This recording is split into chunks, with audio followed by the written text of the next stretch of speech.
നിങ്ങൾക്ക് സമാധാനമായല്ലോ അൻസാരി സുരേഷ് സാദെ.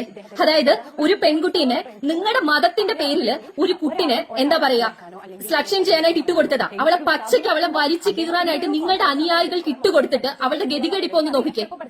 എന്തോരോ ആ പെൺകുട്ടി ആ വീഡിയോ നിങ്ങളുടെ ഈ ജിഹാദികൾ എന്ന് പറയുന്ന ജിഹാദികൾ ആരാണെന്ന് കൊല്ലം തുളസി സാറ് ഇട്ട ആ വീഡിയോയിൽ എനിക്ക് അപ്പോഴേ തോന്നി ഈ കുട്ടീനെ അത്ര അധിക്ഷേപിക്കുമെന്നുള്ളത്.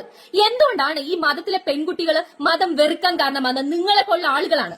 നിങ്ങളെപ്പോലുള്ള ആളുകൾ ഈ പെൺകുട്ടിയുടെ ഈമാൻ അളക്കാൻ വരുന്നത്, അവളെ സ്ലക്ഷൻ ചെയ്യുന്നത്, അവളുടെ വസ്ത്ര സ്വാതന്ത്ര്യം, അവളുടെ വസ്ത്രം വെച്ച് അവളെ അളക്കുന്നത്, അവളെ നാടിയാലോ പാടിയാലോ അവളെ അങ്ങേയറ്റം അവളുടെ ഉപ്പുപ്പാന വരെ വിമർശിക്കുന്നതിന്. മനസ്സിലായോ? ഇത് ശരിയല്ല. നിങ്ങൾക്കൊക്കെ എന്ത് നാണമുണ്ടോ? നിങ്ങൾക്കൊരു പെൺകുട്ടീന്റെ വസ്ത്രം ഈ 2026 ഒരു പെൺകുട്ടീന്റെ വസ്ത്രം വെച്ച് അവളെ അളക്കാനും അവളെ സ്ലക്ഷൻ ചെയ്യാനും നിങ്ങൾക്ക് എന്ത് അധികാരമുണ്ട്? നിങ്ങൾക്ക് എന്ത് അധികാരമുണ്ട്? നിങ്ങൾക്ക് ഒരു അധികാരവും ഇല്ല. നിങ്ങളുടെ ഈ ഔലിയാക്കന്മാര് അങ്ങനെ ഇങ്ങനെ എന്നൊക്കെ പറഞ്ഞിട്ട് നിങ്ങൾ പറയുന്നുണ്ടല്ലോ. ആ ഉപ്പുപ്പാനെ കണ്ടാൽ, ആ ഔലിയ ഉപ്പുപ്പാനെ കണ്ടു കഴിഞ്ഞാൽ പിന്നെ കുളിച്ചതായിട്ട് തോന്നില്ല, പല്ല് തേച്ചതായിട്ട് തോന്നില്ല, നിസ്കരിച്ചതായിട്ട് തോന്നില്ല. ഇവിടെ ഔലിയ ഇവിടെ കിടന്നുറങ്ങുമ്പോ അവിടെ പിന്നെ എന്താ പറയുക, മക്കയിൽ ചെന്നിട്ട് ഹറമിൽ ചെന്നിട്ട് തോഫ് ചെയ്യുന്നത് കണ്ടിട്ടുണ്ട് ആളുകള്.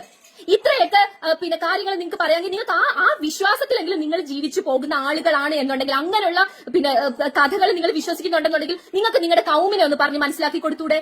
പെണ്ണുങ്ങളെ ഇങ്ങനെ ഈ സ്ലക്ഷൻ ചെയ്യാൻ പാടില്ല എന്ന്, അനാവശ്യം പറയാൻ പാടില്ല എന്ന് നിങ്ങളുടെ വിശ്വാസത്തിനെതിരായിട്ട് ആരെങ്കിലും എന്തെങ്കിലും പറഞ്ഞാൽ നിങ്ങൾക്ക് വളരെ മാന്യമായിട്ടുള്ള രീതിയിൽ അവരെ വിമർശിക്കാനുള്ള എല്ലാവിധ സ്വാതന്ത്ര്യമുള്ള രാജ്യത്താണ് നമ്മൾ ജീവിക്കുന്നത്. അല്ലാണ്ട് ഒരു പെണ്ണൊരു കാര്യം പറഞ്ഞു വരുമ്പോഴത്തേക്കും അവൾ അങ്ങേയറ്റം അധിക്ഷേപിക്കാനും അധിക്ഷേപിച്ച് ഇട്ടുകൊടുക്കാനായിട്ട് ഞാനൊന്നും പറഞ്ഞില്ല രാമനാരായണ എന്ന് പറഞ്ഞിട്ട് ഇങ്ങനെ നടക്കുന്നതല്ല നിങ്ങളുടെ എന്താ പറയുന്നത്, നിങ്ങളുടെ അന്തസ്. മനസ്സിലായില്ലേ? അപ്പോഴേ എനിക്ക് തോന്നി ആ പെൺകുട്ടീനെ അത്രയും കാര്യം. എന്താ വെച്ച് കഴിഞ്ഞാൽ എന്റെ ഒരു നബിദിനത്തിന് ഞാൻ നബിദിനം നടത്തണ്ടെന്നല്ല ഞാൻ പറഞ്ഞത്. നബിദിനത്തിന്റെ പിന്നെ എന്താ പറയാ അതിന്റെ ആഘോഷങ്ങൾ ലളിതമാക്കുക. ഈ കുറെ തോന്നിയാസ നബിദിന റാലിയെ നടക്കുന്നുണ്ട്. ആ തോന്നിയാസങ്ങൾ ഒഴിവാക്കാനാ പറഞ്ഞത്. അല്ലാണ്ട് നടത്തണ്ടെന്നോ ആഘോഷിക്കണ്ടെന്നോ ഞാൻ എവിടെയും പറഞ്ഞിട്ടില്ല. അതിന്റെ പേരിൽ എടുത്ത് റിയാക്ട് ചെയ്തിട്ട് കുറെ അല്ലവലാദികളായിട്ടുള്ള ആളുകൾ, എനിക്ക് അങ്ങനെ തന്നെ ഞാൻ പറയും, അല്ലവലാദികളായിട്ടുള്ള പെണ്ണുങ്ങളെ എങ്ങനെ റെസ്പെക്ട് ചെയ്യണോ എന്നുള്ളത് പഠിപ്പിച്ചു കൊടുക്കണം. പെണ്ണുങ്ങളുടെ വസ്ത്ര സ്വാതന്ത്ര്യത്തിനെ കുറിച്ച് അവളെ ലിപ്സ്റ്റിക് ഇട്ടോന്നും അവൾ എന്തിട്ടെന്നും പറഞ്ഞിട്ട് അവളുടെ വിശ്വാസത്തെ ചോദ്യം ചെയ്യാനും അവളുടെ ഈമാനെ ചോദ്യം ചെയ്യാനും അല്ല നിങ്ങൾ നോക്കേണ്ടത്. നിങ്ങൾ ആദ്യം നിങ്ങളുടെ കൗമിനെ പറഞ്ഞ് മനസ്സിലാക്കി കൊടുക്കുക എങ്ങനെ ഒരു പെണ്ണിന്റെ അടുത്ത് മാന്യമായിട്ട് സംസാരിക്കണമെന്നുള്ളത്. അതാണ് നിങ്ങൾ ചെയ്തു കൊടുക്കേണ്ടത്. മനസ്സിലായില്ലേ? നാണമില്ലാത്ത വർഗ്ഗങ്ങൾ, അറപ്പ് തോന്നുന്നു. ചുമ്മാതല്ല ഈ ജസ്ല മടശ്ശേരി പോലുള്ള ആളുകൾ ഉണ്ടായത്. എന്തുകൊണ്ടാണ് അങ്ങനെ ഉണ്ടായത്? എന്തുകൊണ്ടാണ് നിങ്ങൾ ഇവിടെ ഈ പിന്നെ എന്താ പറയുക നിരീശ്വരവാദികളോ അല്ലെങ്കിൽ RSSകാരോ അല്ലെങ്കിൽ BJPക്കാരോ ക്രിസ്തംഗികളോ മറ്റുള്ള ആളുകളോ ഒന്നും വേണ്ട ഇസ്ലാമിനെ വിമർശിക്കാനായിട്ട്. നിങ്ങളെ പോലുള്ള ഒസ്താക്കന്മാരുടെ എന്താ പറയുന്ന സ്റ്റേറ്റ്മെന്റുകൾ, സ്ത്രീകളെ അധിക്ഷേപിച്ചുള്ള സ്റ്റേറ്റ്മെന്റുകൾ, ബുദ്ധിക്ക് നിരക്കാത്ത കാര്യങ്ങൾ നിങ്ങൾ വിളിച്ചു പറയുന്ന ലൈംഗികത, സ്ത്രീ എന്ന് പറയുന്നത് ഇത് മാത്രമേ നിങ്ങൾക്ക് സംസാരിക്കാനുള്ളൂ. മറ്റുള്ള സാമൂഹ്യ വിഷയങ്ങൾ നിങ്ങൾ സംസാരിക്കാത്തതുകൊണ്ട് ട്രോള് കിട്ടുവാണോ? നിങ്ങളാണ് അവർക്ക് അവസരം ഉണ്ടാക്കി കൊടുക്കുന്നത്. അല്ലാണ്ട് നിങ്ങൾ തന്നെ നിങ്ങളുടെ കുഴി കൊണ്ടുന്നു. നിങ്ങളാണ് ഇസ്ലാമിനെ വിൽക്കുന്നത്, നിങ്ങളാണ് ഇസ്ലാമിനെ വെറുപ്പിക്കുന്നത്. അല്ലാണ്ട് പുറത്തുനിന്ന് വന്ന ഒരു മനുഷ്യരും അല്ല. സ്റ്റുപ്പിഡ്സ്.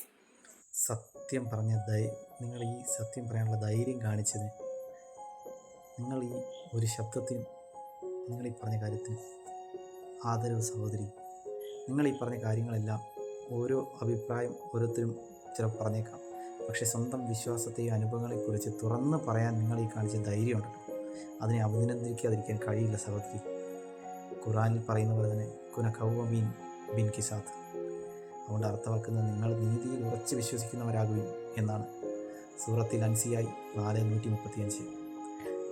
കുട്ടിയെ അല്ലെങ്കിൽ സഹോദരിയെ നിങ്ങൾ 100% ചെയ്തത് നല്ലൊരു കാര്യമാണ്. നിങ്ങൾക്ക് വേണ്ടിയല്ല, ഒരുപാട് സഹോദരിമാർക്ക് വേണ്ടിയാണ് നിങ്ങൾ ചെയ്തിരിക്കുന്നത്. അതുപോലെ തന്നെ ബാറക്കുല്ലാഹു ഫിഹി. നിങ്ങൾ ഈ പറഞ്ഞ കാര്യം അള്ളാഹു നിങ്ങൾക്ക് അനുഗ്രഹം ചൊരിയട്ടെ, ആഫിയത്തും ബർക്കത്തും നൽകട്ടെ. അൽഹംദുലില്ലാഹ്, മാഷാ അല്ലാഹ്, നല്ലൊരു കാര്യമാണ് നിങ്ങൾ പറഞ്ഞിരിക്കുന്നത്. നിങ്ങൾക്ക് നല്ലത് വരുത്തട്ടെ.